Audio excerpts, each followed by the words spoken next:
Formalities out of the way while the stragglers come into the room, because the minister has been alarmingly flexible with his time tonight, which we appreciate, but we should get at it as soon as possible. So we'll let the minister get settled. Substituting today, we have MP Angus for MP McPherson. He's wearing his blank look, but he will be here.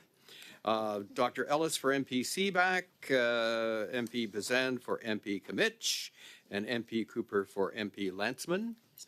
And, who do we have? Nackby, Mr. Oh, yes, and Mr. Nackby, of course. Mr. Oliphant. In for Mr. Oliphant. You didn't have that on my list here. No, because we just. Yeah, I know. And I'm Okay, substituting so- for Mark Holland, Mr. Chair. I'm substituting for Mark Holland as well. Okay, And David yes. Vigneault is substituting for the Commissioner of the RCMP, so nobody's here. Who's properly. really here. Yes. And I'm Anna Maria Albaghetti, so there you are. We've just got everybody fooled. All right, hey, let's, on that note, let us begin. Minister LeBlanc, or whomever you happen to be, you have 5 minutes, sir. Now listen, one word to everybody. Let's keep answers short. Let's keep, not talking over each other so that we don't really make things difficult for our interpreters. Let's try and get as much ground covered as we can while we have the minister, which will be for a little less than an hour, I think. So let's go. 5 minutes, sir. You're very kind, Mr. Chair. Colleagues, good evening. Thank you for having me. Our proceedings were delayed by the vote, but I look forward to the conversation tonight. I appreciate the opportunity to appear at your committee this evening. I'm joined by two colleagues with whom I work closely. David Vigneault, the director of CSIS, tells me he spent more time at various parliamentary committees and public inquiries than he has had at his office recently. So he is always happy to be at these occasions, as am I. And Sébastien Aubertin-Giguère, who works at the Public Safety Department on issues of national security as well. Mr. Chair, la recherche canadienne est à... Canadian research is at the forefront of discovery, and today's work is driving solutions to humanity's most pressing challenges. This is something we saw during the pandemic, of course. Canada's research is defined by its excellence and collaborative nature. Unfortunately, it is this very openness and collaboration with international partners that can make Canada a target for foreign influence and interference. State actors are actively targeting Canadian academic and research institutions, as well as public and private organizations, to collect sensitive personal data, scientific knowledge, and gain access to technology. The Government of Canada takes the issue of safeguarding Canada's research enterprises very seriously. To that end, we've implemented a number of initiatives in the last couple of years to encourage a research environment that is open, that is as open and as collaborative as possible, and one that includes the necessary safeguards. The budget in 2022 announced the creation of the Research Security Centre at the Department of Public Safety. We will be making over the coming weeks significant investments, I think, in bolstering the government's ability, the security and intelligence community's ability to detect, disrupt, and counter all aspects of foreign interference as well. This particular Research Security Centre, Mr. Chair, has advisors located across Canada. The centre is a first point of contact for Canadian researchers and universities who need support protecting their research and equip their personnel with the proper tools and awareness. That's also why in 2021 the government implemented the National Security Guidelines for Research Partnerships, which assess all academic research partnerships with any private partner or funder to help, again, protect their work in terms of national security concerns. Most recently, in January this year, we announced new eligibility criteria for grants from our federal agencies and the Canada Foundation for Innovation through the new policy on sensitive technology research and affiliations of concern. These new rules prohibit funding for research proposals when any of the researchers are affiliated with or in receipt of funding or in-kind contributions from a university, research institute, or laboratory on the list of named research organizations. À la lecture des documents publics, When reading the publicly released documents on the Winnipeg lab, it is clear that elements from a Chinese-sponsored recruitment program were involved. It is well known that such programs are one way that China seeks to incentivize academics to participate in activities that exploit advancements in Canadian technologies.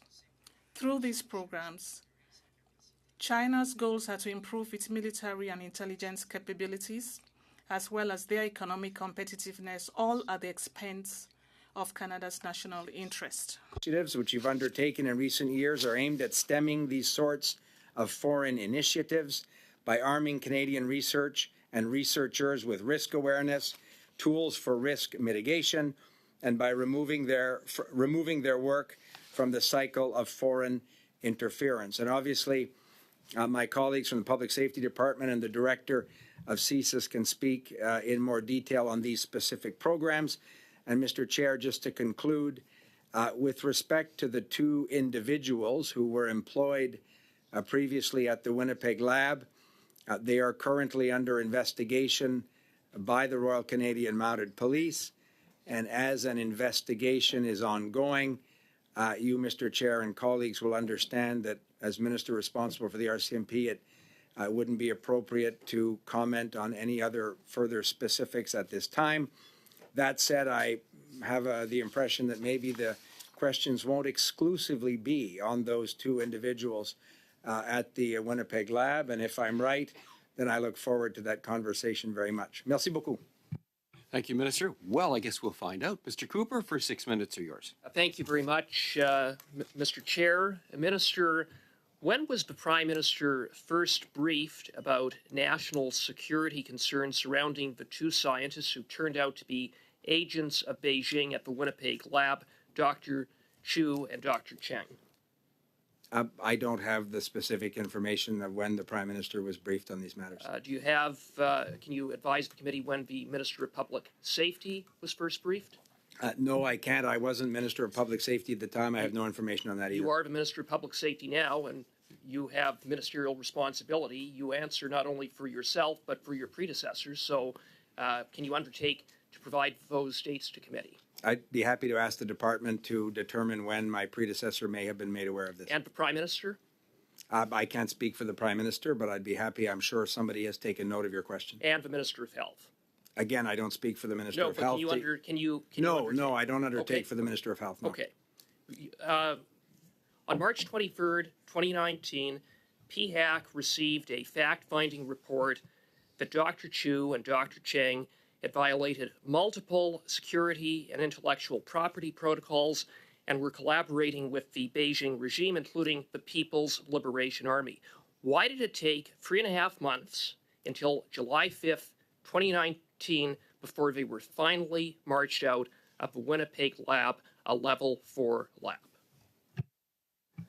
Again, Mr. Chair, I have taken note of the testimony of my colleague, the Health Minister, who was here a week ago. He can speak for the Public Health Agency of Canada. I can't, but maybe the Director has some information on that specific sequence for Mr. Cooper's question. Thank you, Minister. Mr. Chair, I think in my testimony last week I provided some key dates in terms of the engagement between CSIS and PHAC that led to PHAC hire the private company to do the investigation. So I think that sequencing has been provided to the committee, Mr. Chair. Minister, as of March of 23rd, PHAC knew that these scientists were collaborating with the People's Liberation Army. This is a Level 4 lab. It's supposed to be Canada's highest security lab. It deals with some of Canada's most sensitive biological secrets. Again, why did it take 3.5 months before they were finally marched out. Shouldn't they have not been marched out the very next day? And again, Mr. Chair, I appreciate the question, Mr. Cooper, but I'm not the employer of those particular individuals. You've had the health minister and officials from PHAC here. I can't speak to the sequence of the employment relationship as between the Public Health Agency and those particular individuals. Do you think it's acceptable that there was a 3.5-month gap between PHAC knowing that these scientists were connected to the People's Liberation Army and the time it took to finally have them removed from what is supposed to be Canada's highest security lab? But again, I take the legitimacy of that question, Mr. Cooper, but I would want to understand what information these officials at PHAC had at what particular time and what they knew of that relationship. I take your question on face value, but I think one of the interesting and innovative things is by making a lot of this documentation available, Canadians have had a chance to see the sequence of that thing, but I'm not comfortable speaking for the Public Health Agency's employment. Minister, would you at least concede that what happened at the Winnipeg lab constitutes a major national security breach and a major national security failure? I think the whole government has acknowledged that therein with those two individuals lies an example of the kind of work that needs to be done. In my briefings with the director and officials of the Public Safety Department, in many respects, I think, and the documentary evidence, I think, bears a lot of this out, the role that CSIS played with the Public Health Agency in many cases can be a best practice of how these things should. My time is limited. Mark Holland testified that there are no scientists working in the Government of Canada labs that are Beijing 1,000 Talents program, that are part of the Beijing 1,000 Talents program. Can you confirm that? Again, I don't want to revisit what Mark Holland's testimony here. Well, he was unequivocal in his testimony. So I'm asking you as Minister of Public Safety, can you confirm that? What would you like me to confirm, Mr. Cooper? There are no scientists working in Government of Canada labs that are part of Beijing's 1,000 Talents program. I don't know those details, but perhaps the director can answer that question. Well, before he does, and I would like to hear his answer, I will expand the question to also seek confirmation or clarification as to whether there are any scientists employed by the Government of Canada who are in any way involved in PRC recruitment programs. About 30 seconds, Minister. So, Mr. Chair, CSIS, has been working with PIAC on these issues for a few years now. If there were to be any individuals who were engaged in any way representing a national security issues, I would be working with PIAC to make sure that they had the information to make the proper measures. I cannot confirm the specifics of our investigation, Mr. Chair, but I understand the concern raised by Mr. Cooper, and I share the issues of the threat that this represents. And I can tell you that it would be Mr. Cooper, Beijing's 1,000 Mr. Talents Cooper, program. I'm sorry, sir, you are out of time. We'll go now to Mr. Nakvi for 6 minutes. Thank you very much, Chair. Minister, welcome. Thank you very much. I may just start with the director of CSIS first in my opening question, and sort of building on what Mr. Cooper's line of questioning around the chronology of events that took place from the moment a patent was discovered, I believe starting around October 2018, and those two individuals, two Canadian scientists, were fired by sometime middle of 2019. And Mr. Vigneault, your testimony last week or the week before when we last met was that looking at the chronology, and I think your words were, my expert colleagues have told me that it was a fairly expeditious process. Are you still of the opinion that the process that was followed during that entire investigation, the CSIS briefing, and the steps that PHAC and the lab took were expeditious given the circumstances? So, Mr. Chair, yes, I do continue to hold that belief that it was a very expeditious process. From August 2018, when we first engaged with PIAC to give them an insider threat briefing, at that moment they raised concern with CSIS about the two scientists. and that led to us sharing some information and some advice to PIAC. They undertook their administrative review, and that the results of that review was shared with CSIS. And I think, what you see at the chronology of the documents that have been produced to the committee, you could see it on the moment, the first briefing to CSIS, which we did not have a lot of information, to the second briefing where we presented the result of our investigation. To that point, you could see that in that short period of time, we had a very extensive investigation carried out that led PIAC to be able to take quick administrative measures to protect the lab and Canadians. That's great. Thank you. And I think I also asked you last week, because we always learn, things can always be improved. And I believe you were going to provide some written recommendations to this committee as to how that process could be improved. So, Minister, I'll come to you from your ministry's perspective. What lessons have been learned? What advice has been given to you in terms of how we can improve the process when it comes to sensitive institutions like the National Microbiology Lab and ensuring that these type of incidents do not happen again? So, Mr. Chair, through you to Mr. Nekvi, I think that question is a very important one in the sense that the Government of Canada and the security and intelligence apparatus for which we're responsible is very much focused on what lessons can be learned from this particular circumstance. As the CSIS director said, it was, and I think in many respects, when we had a discussion about it, the director and I and the deputy minister last week, it struck me that if 6 years ago CSIS decides to talk to partners that run governmental partners that run vulnerable institutions like the National Microbiology Lab, or pick your other particularly sensitive federal institution, CSIS meets with them, gives them a sort of threat assessment briefing, or identifies potential threat vectors. Then the organization itself looks at their particular personnel, at the particular circumstances, and comes to the conclusion that there may be a vulnerability in this particular case. And CSIS then works with that federal partner in detail to get the information necessary for them to make, in their judgment, the appropriate decisions. And as I said, I believe there's an RCMP investigation with respect to this that's still ongoing as well.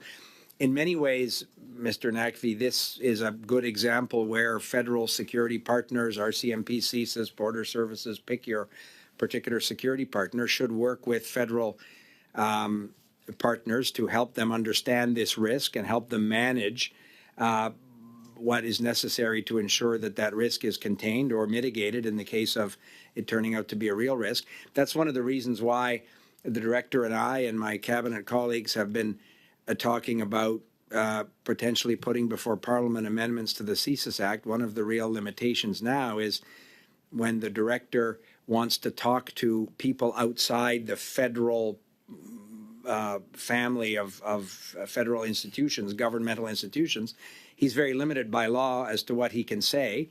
And the threat doesn't only exist in federal institutions, it may be in provincial institutions, research, non-governmental research institutions. So I think there's a conversation that we can have about how we can use some of this skill and experience at CSIS to share in the appropriate way with other vulnerable institutions, because we all have, I would hope, the same objective as limiting the risk to our nation's security from incidents like this particular one in Winnipeg. We have time for just a short question and a short answer. My short question was around, you mentioned the modernization of CSIS Act and the consultations you'll be doing. I'm sure, hopefully, one of my colleagues will ask you around what have you heard in those conversations, and what kind of changes can we expect in a potential legislation that addresses this particular issue as well. But I think I'm out of my time.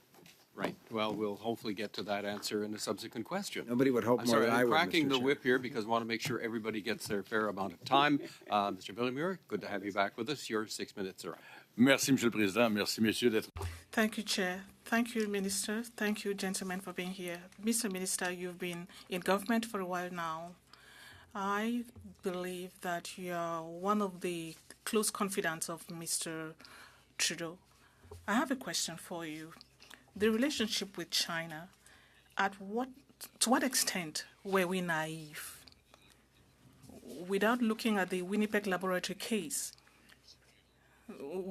there's also the case of interference, maybe not espionage.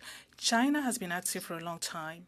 I know that for a long time, we had a privileged relationship with China. We even worked hard to develop the partnership. So to what extent were we naive, in your opinion? Thank you, Chair. Thank you, Mr. Villemere, for your question.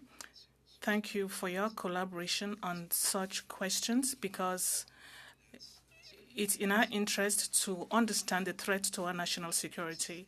And as I have said, it is not a threat that concerns only the federal government. We have partners in provinces and territories. There are many other institutions that are also subject to such interferences. I easily accept the idea that many other Western countries, we are not the only ones in this situation.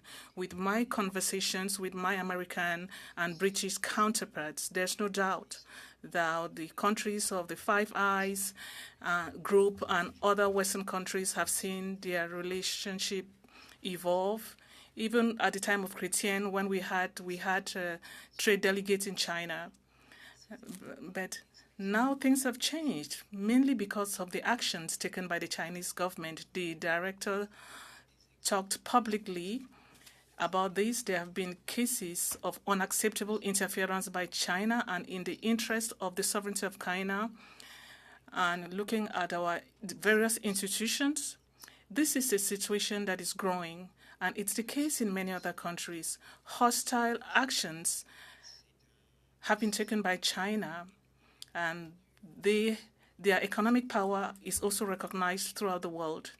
So there are difficulties for us to take seriously or appropriately our own security concerns. We do recognize the power of that country, and it's the challenge that other countries have. But let's stop being naive. Let's stop assuming that these actors have good faith. And I'm not only talking about this country, but this is just one example, but it's a frequent example with the discussions I have with my colleagues. Well, it's true that it's not the only country. Even in the Ethics Committee, we're looking into interference. France, Australia are dealing with this. But in your opinion, is there a phenomenon before and after Jinping, or is this unique? Well, I will try to answer your question. I'm far from being an expert in international politics. I do not really understand the inner workings of this domain, but the Department of Foreign Affairs probably have a greater insight into that. But from discussions with my counterparts when it comes to foreign interference, we don't have the impression that this is going to disappear anytime soon. I have no idea of what China's plans are. I'm sure they have some stability in their government that we may not have here. So I think that this instinct that they have, and as you said, it doesn't concern only Canada, this instinct is not diminishing, and it's not changing direction. That's the impression I have. But as I said, I'm not a master in international politics. Well, maybe in 50 years, the Chinese party will still be, the Communist Party will maybe in power. We don't know if they'll still be there. Well, retrospectively, if we were to draw a curve, what would the situation be, Mr. Vigneault? Thank you, Chair. As the Minister has said, if we look back 30 years, there were prospects, there were opportunities, there was optimism with our relationship with China. They were integrated in the global economic system. And eventually there were democratic changes, and they became aggressive towards their neighbors. The arrival of Jinping was a turning point, that's for sure. From 2013, as the Secretary General of the Communist Party,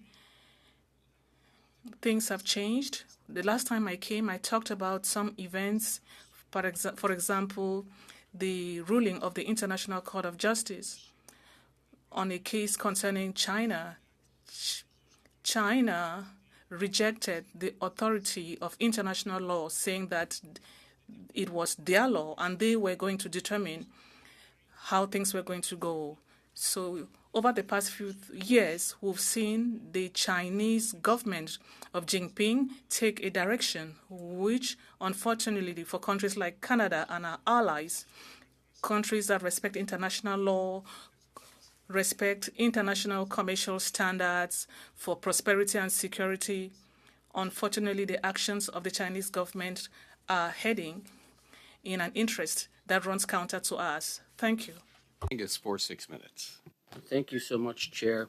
There's many concerning and disturbing facts that have come forward, and we don't have all the facts, not having been invited to read the documents that were provided.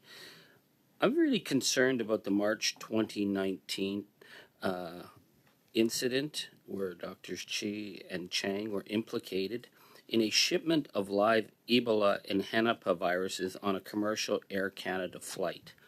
How the hell did that happen?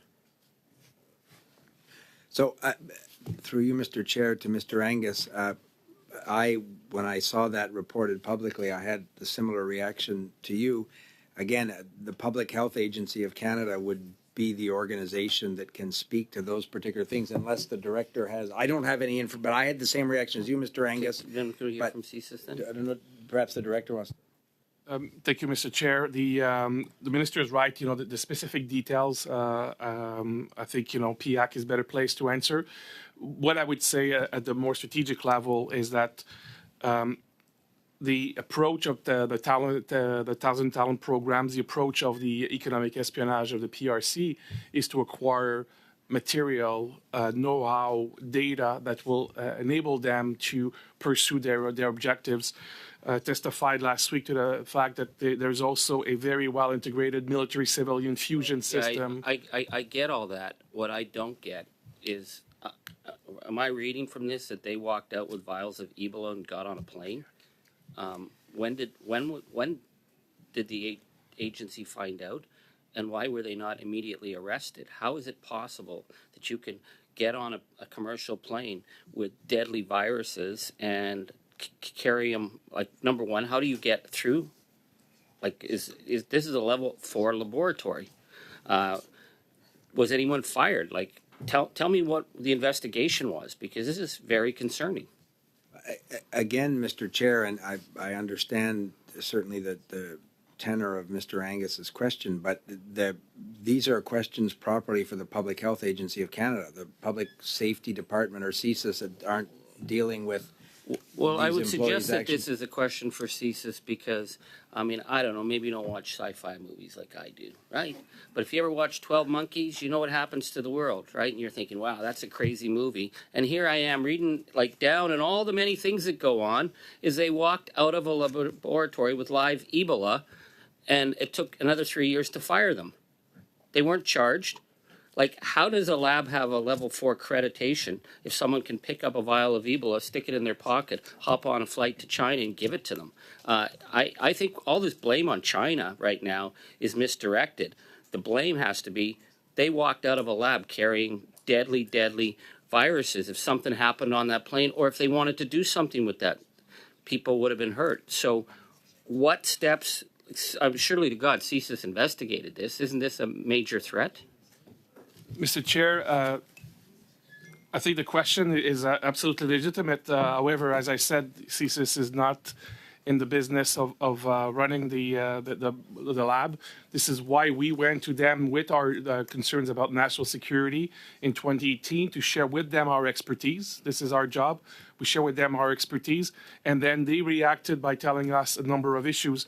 I believe that PIAC has testified, and the documents that have been shared with the committee demonstrate how there was vials of ingredients have been transported. There are international rules for this.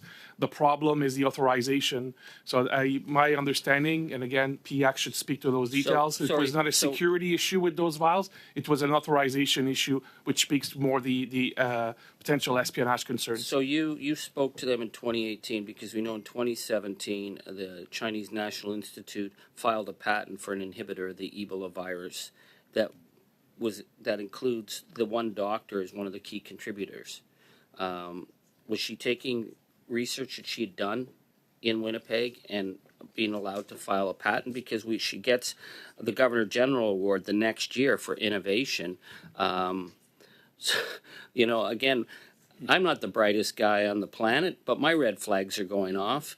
We know that an employee came forward and raised serious questions about them in 2018. So you said you went to the lab in 2018. Was it about these two, or was it just a general meeting about things in general?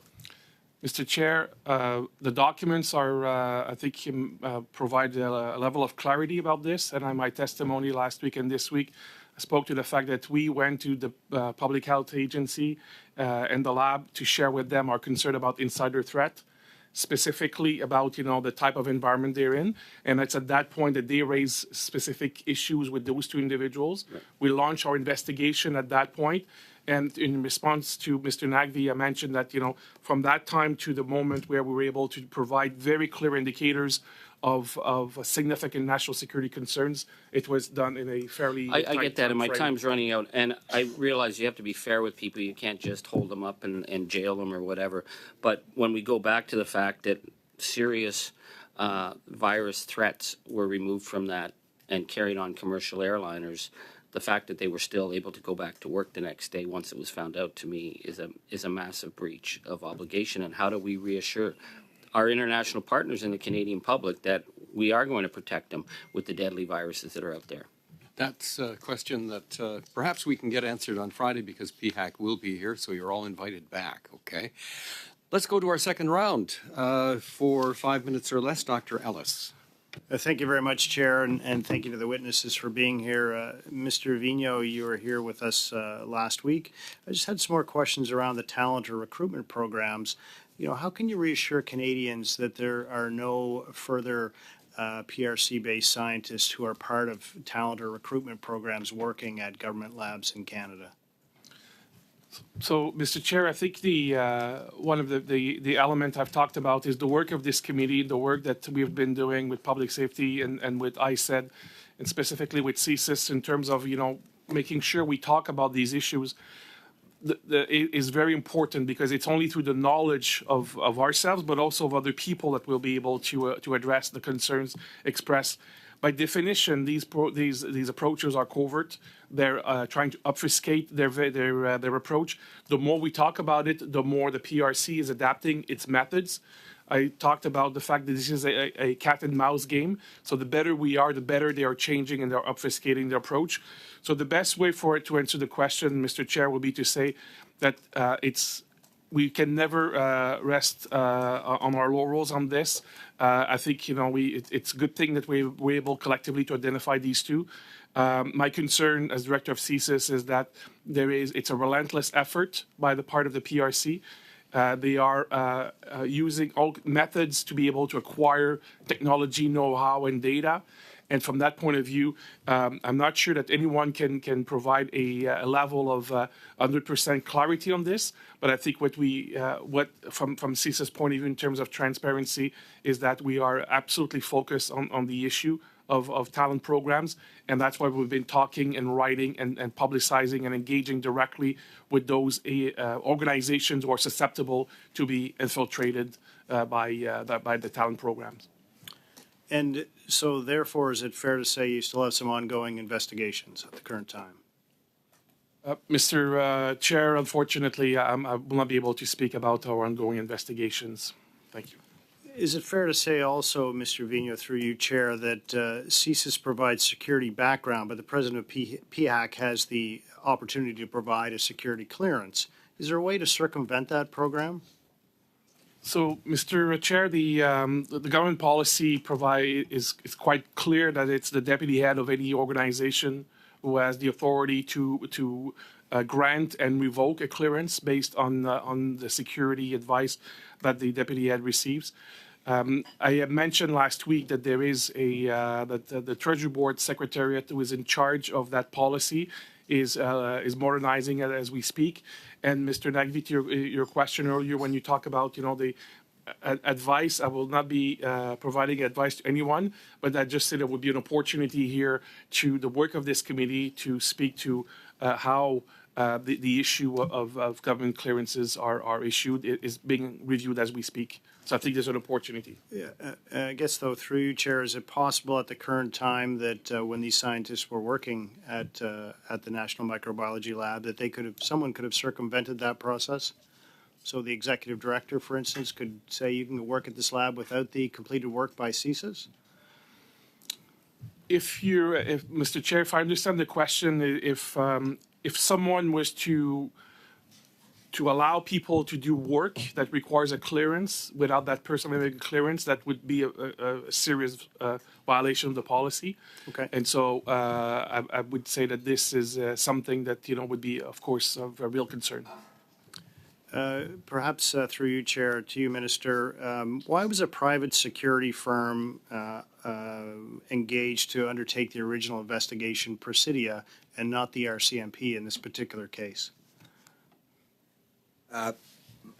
Again, I was not the public safety minister when these decisions were made, and I don't understand the precise delineation as to what the authorities would be of the public health agency. My understanding is that they had initially, and again, the director spoke to me about this last week, Dr. Alice. I don't want to avoid the question, and the director will correct me if I'm wrong. Public health agency of its own motion retained a private firm to do an initial review, an administrative review, not a police investigation, obviously. And that administrative review then led them to make the decisions that are properly within their purview to make. But CSIS was obviously working with other partners, and the RCMP are, I think, as has been confirmed, investigating this now in terms of a potential criminal context. Thank you, For Dr. you, Ellis. Mr. Your time is up. We'll go to Madame Lalonde for 5 minutes. Merci beaucoup, Monsieur. Thank you very much, Chair. I know that some of my colleagues were not here last week, and I don't want to single anyone in the room, but just for clarification, maybe as a frame to frame this, in my view, there was comments made by one of my colleagues regarding that, and that was actually quite spoken last week by the minister and PIAC extensively. They did mention that the shipment of Ebola and Epina was authorized, and there was actually no unauthorized shipment or removal of any pathogens. So it actually all went through the proper process. So, and I know, Minister, you were not there either. So just for the clarification for those that were not there last week. But I would like to faire un petit peu de pouce, si vous me permettez, pour ma question. My question to the minister comes back to what Mr. Nakfi said. Your department, as mentioned, recently completed public consultation on the modernization of the CSIS Act.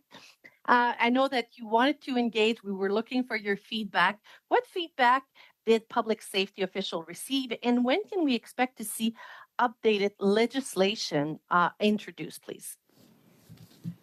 Alors, à travers vous, Monsieur le Président. Through you, Chair, to Madame Lalonde, thank you for your question. As I said when I was responding to the question put to me by your colleague, when I became Minister of Public Safety, I had initial discussions with the director and his colleagues at the intelligence agency, and I was struck to see to what extent the act that governed the service had been adopted during the years of Mr. Moroni. 40 years later, Madame Lalonde, In terms of technology, in terms of threats, we heard the director talk about the evolution in China. That's just one country amongst others that the service is following up to protect our national security. So in my opinion, there's an opportunity for Parliament. This is an important bill for parliamentarians, of course, because we must be careful about national security. We must make sure that the Charter of Rights and Freedoms is respected. But I think that there's need for a conversation on modernizing the powers that Parliament has given to the intelligence service when it comes to technology, intelligence sharing. Conversations, for example, with the Premier of British Columbia, who, following the killing of Mr. Najjar in his province last June, was understandably interested in having a sense of the threat landscape and what might be the various national security nexus points with respect to this incident. And the director met with Premier Eby, but under the specific legislation, was very, very limited in what he could share with a partner government in our federation, as important as the government, Mr. Chair, of your province. It struck me that if you have a partner in our federation that wants access in the right way to information about protecting their citizens in their particular province or territory, I had these conversations with the Premier of Yukon around the issue of the balloons that were overflying northern Canada. So there's an opportunity for us to give CSIS, in my view, modernized authorities from a technology perspective, from sharing information. Business leaders have asked for the ability to work with CSIS. Canadian Council of Chief Executives and other organizations have advocated for the right way to share the right information. So I think there's an opportunity for us to modernize an institution that, in my view, has served the national security interests of Canadians very well for 40 years. I've said this to the director, and I've said it publicly. I'm impressed with the remarkable work that CSIS does. Much of it, by its very nature, is not public. So you can see the sort of vicious circle. I have a chance to work with the director and others and see and hear about the work they're doing. It's obviously, understandably, not as public as we might like, if only to celebrate some of the successes. But there's an opportunity to give them, I think, authorities for 2024, 2025, and not 1988. Thank you, Minister. We'll now go to Mr. Villamor for 2.5 minutes. Merci, Monsieur le Président. Thank you, Chair. Thank you, Mr. Minister. 2.5 minutes is not long enough, so we'll try to answer as far as you can. I will still continue with the point of naivety. At what point did the government realize that things were not working well? Was it in 2019 during the Winnipeg laboratory incident? What was the tipping point which made you think and remember that the relationship had changed? Answer: I understand the question. I have thought a lot about this, considering the manner in which China dominated a lot of these conversations. For example, last summer we talked about interference in elections. I would like to go along with what David told you when it comes to the arrival of the current Chinese leader, Xi Jinping. The way I understand it, the way he has structured the government in terms of influence, global influence, to make, be it military or economic. But yeah, that's a good question that you can put to a foreign relations expert. I'm sorry to interrupt you. What I would like to know is that in the government where you are, at what point did the red light go off? I understand what you're saying. I know that retrospectively, or in hindsight, we can say it happened when Xi Jinping came in. But at what point did you realize that? Well, I don't remember. Was I Minister of Fisheries, Intergovernmental Affairs? Well, I was not concerned with these issues directly. But if I were to go back to the conversations I had with my colleagues, there was no specific moment when there was a green light or a red light. It was a series of circumstances. think about the two Michaels that were arbitrarily detained and illegally detained. But that was also a symptom or a consequence. It's a threat. It's increasing aggression. I am not speaking for the other countries, but in my conversations with the interior ministers or ministers in charge of security in the US, for example, they have come to the same realization. There's an increase in attempts of interference, clandestine activities, and they try to obtain economic information. I have the impression that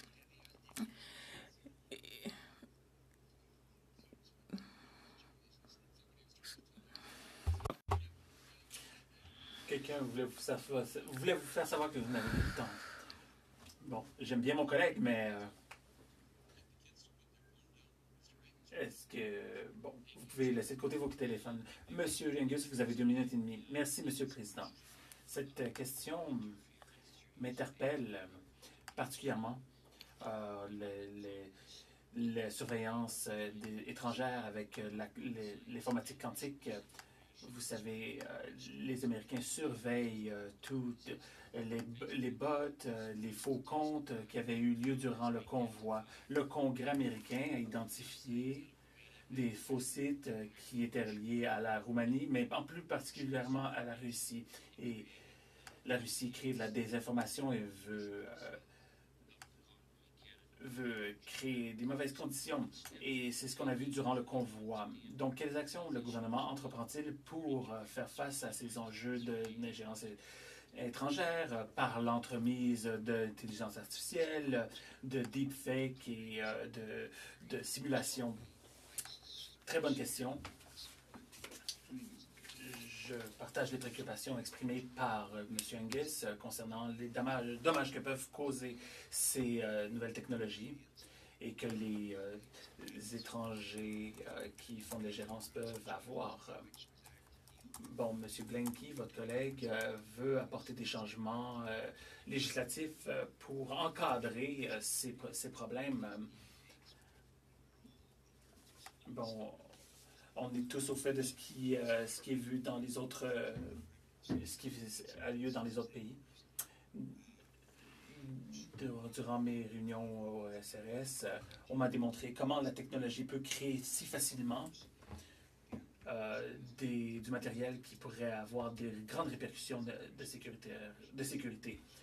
Bon, M. Giguère peut peut-être répondre plus en détail concernant la Russie.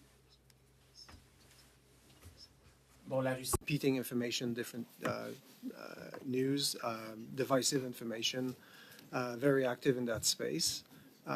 Their technological capabilities are evolving, and now that now sort of AI is cheap and widely available, we can know for sure that the Russians are going to continue to use it, as will other powers. It's not a simple space to counter because of the sheer volume and capacity that this will generate. At the same time, our investments are really about sort of the integrity of the information space and making sure that the audiences are able to have the tools to discern what is real and what is not. Thank you, sir. We'll have to call it time there. Yep. Can we impose upon you for 10 more minutes? Mr. Chair, I was meeting a group of parliamentary colleagues on another issue. But I wanted to leave the chair at 7:30. The votes delayed us. I have a group of people who have been waiting since 7:30, but it's not our fault. We had these votes. Okay. And they're parliamentary colleagues. Let's do 4 and 4. Okay. There we go. So I have Chong for 4. Chong for 4. 4.5. I went to University of Toronto with Michael, so we were in the same residence for 4 years. What's one more minute? Same residence for 4 years, yeah. Right, you're arguing and you're just using up your time. Go ahead, Michael. Thank you, Mr. Chair. Minister, you are responsible for exercising leadership under the Act at the national level relating to public safety, in other words, relating to national security. The acts as the minister shall coordinate the activities of the RCMP, CSIS, and other entities that you're responsible for and shall establish strategic priorities for these entities. So, in light of the fact that 2 government scientists at PIAC were found to be clandestinely and corruptly participating in a PRC recruitment program and collaborating with the PLA and the PRC, I want to ask you a question. And I'm not asking a question about a specific investigation, about a specific intelligence assessment, or a specific intelligence product produced by CSIS. I'm talking about general activities under your direction as minister in establishing priorities in your portfolio. So my question is, have you coordinated and established as a priority any initiatives to review, to look at whatever you may want to call it, any reviews, any initiatives of general application to review, to ensure that there are no other Government of Canada employees clandestinely and corruptly cooperating with the PRC in areas of espionage or foreign interference. And I ask that in the context that there, according to the 2022 Science Advisors Report, there are 1,021 health scientists within the Government of Canada. So my question is, have you established any priorities, any initiatives relating to a review of general application to ensure that we don't have other government employees clandestinely and corruptly engaging in espionage or foreign interference activities in the Government of Canada? So, Mr. Chair, through you to Mr. Chong, a very good question. The short answer, Mr. Chong, would be yes. Obviously, as we learn of these circumstances, could you tell us the general nature of this initiative and what timeframes we're looking at? Again, the issue, so we've heard the director and others, and it's not just at this committee, we've heard it at other fora as well. There is a sense that there's an increasing aggressivity from some of these hostile state and non-state actors. Obviously, the government of China is one of the best examples of this sort of escalating or increasing interest. So my conversations with security officials in the Government of Canada are always around, are we doing everything necessary to detect, disrupt, and ultimately eliminate these different risks to our national security? My sense is we are well served by the national security community. And again, I'm learning what is in the public domain, what maybe the director, because there's some stuff that I know specifically with respect to China, to use an example, that we're doing, but I don't know how much of that is in the public domain. But if the director could provide details too.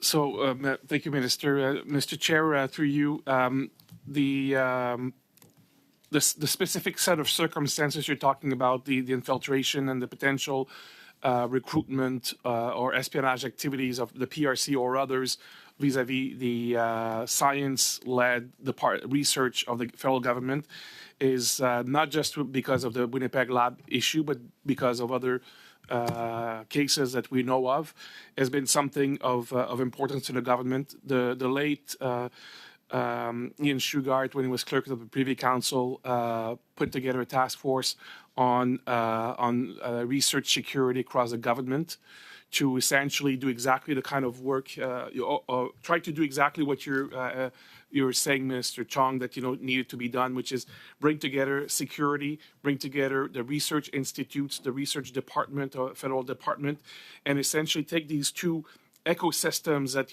need to be talking to each other much more, because as you know, malheureusement, you often have silos. The research takes place on one side, and then you have the national security on the other side. And now, through the work that was led by the late clerk, we have now put together procedures that are more robust.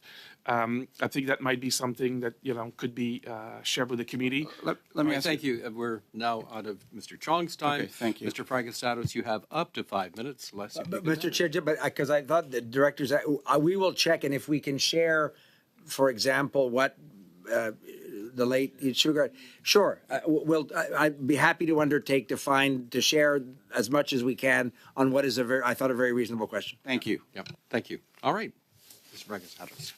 Thank you, Chair. Thank you to all of you for being here.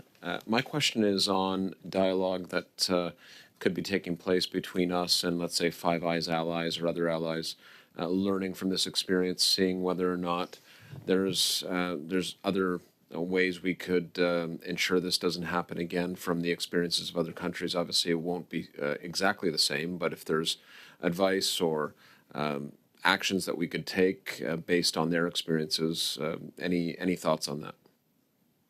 Mr. Chair, so through you again, Peter, your question is, and Sebastien and David have a longer perspective on these issues than I would, having just arrived at this particular portfolio last summer. But in the Five Eyes ministerial meetings that I've been in, and they're fairly regular now. They're probably monthly. There's a Five Eye where there's an in-person meeting in early September.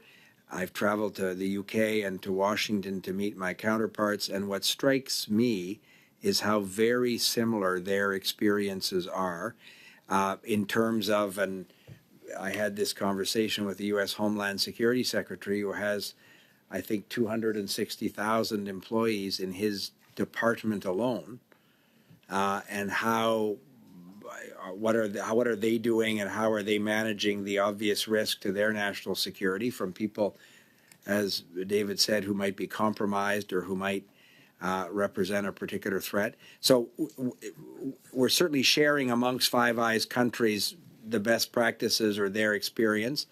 I was struck by how my UK counterpart, the Home Secretary, is facing very similar circumstances that we talk about here around foreign interference.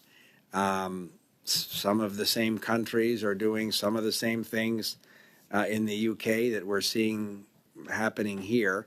And it struck me, maybe that's the success of that particular community of countries that are geographically very different, same values, same basic rule of law, democratic values. I had not realized the extent to which there are similarities and very complementary circumstances as between those five particular countries. And do you have thoughts on how we can, in our own country, deal with the silo effect? You have, and Mr. Vigneault, I brought up universities last week when you were here. How do we propel a dialogue forward where we have a meaningful dialogue on best practices with post-secondary institutions? Because government can set the policy and make sure that policy is where it needs to be in terms of government, but universities have a huge role to play in this, and there's established practices that have been underway for many years at the university level that might not fit with the needs of the current moment. So question is very good. Modernizing the CSIS legislation is part of being a good partner for post-secondary institutions like businesses, like partners in our federation. I've encouraged the director and others to speak publicly at every opportunity they can about the work they're doing and talk to Canadians about the nature of these threats.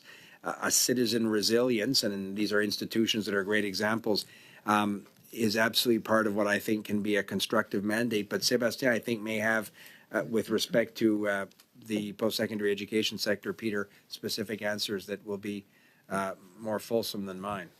Well, we have a very fruitful dialogue that's been established for many years now with universities. So it's led by ISED, Public Safety, and CSIS participate, and it's the perfect platform to educate academics and universities on the threat landscape. And it's been a slow evolution, but we're seeing some tangible results, and universities are investing much more in the security of research. We also have the Research Security Center that's up and running, and we have antennas of this all across Canada in large university towns, and it's a good sort of direct access to the main universities to educate them on the threat, and to build with them programs and to sort of to better combat the threat. So in this case, the more they understand the threat landscape, the more they know about the methods that are being used by foreign actors, the better they will be able to defend themselves. And we're always there we have an open door if they want to ask questions, if they want to learn more. We have, through the center, established these connections. Okay, thank you very much. Pass on our thanks to your guests for their patience, and thank you for making the time for us tonight under unusual circumstances. Want to note that the notice of meeting has been issued, so last Friday's panel, including PHAC, will appear this Friday, and I want to note that this covers pretty much the initial list that we had when the motion was brought forward. Now, if there are further witnesses proposed, they should be identified and passed on to our clerk. And with thanks to everybody for their support, meeting adjourned. So.